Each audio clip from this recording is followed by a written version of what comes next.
Good morning. আজকে আমার মায়ের মনটা একটু খারাপ, কারণ আজকে আমরা মায়ের বাড়ি থেকে শ্বশুর বাড়ি চলে আসছি। তো ওই যে মায়ের কোলে ছিল বৌকা, তারপরে মায়ের কোল থেকে একটু নিয়ে আমার কাছে, তারপরে এই যে টোটোতে উঠে গেছি।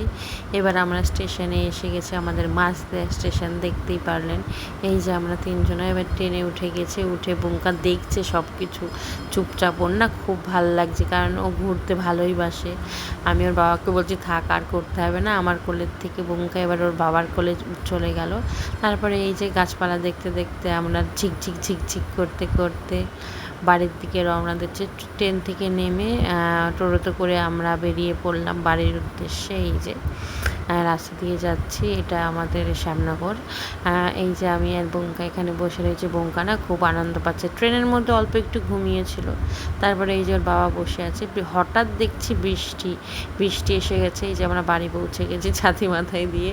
এই যে ঘরের মধ্যে আমরা তিনজন, ওকে একটু ফ্রেশ করে দিলাম। আমরা ফ্রেশ হয়ে নিয়ে খেতে বসে পড়েছি। এখানে মা বাড়ির থেকে ভাত, রসুন দিয়ে মিষ্টি কুমড়ো ভাজা আর ডিমের ঝোল পাঠিয়েছিল। তা আমাদের দুপুরের খাবার আজকে এইটাই ছিল। দারুণ হয়েছিল খেতে। ওদিকে বৌকার বাবার কাছে আমরা দুইজনে খাচ্ছিলাম। বাড়ি এসে আর শরীর এতটাই ক্লান্ত যে কী করব বুঝে পাচ্ছিলাম না। খাওয়া দাওয়া করে আমরা তিনজনে একটু রেস্ট নিচ্ছিলাম। এই যে দুষ্টুমি আমাদের সাথে করছিল।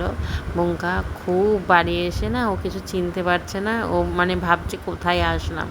আমরা এই যে বৌকার চুমু খাচ্ছিলাম আর বৌকা হাসছিল। দেখুন।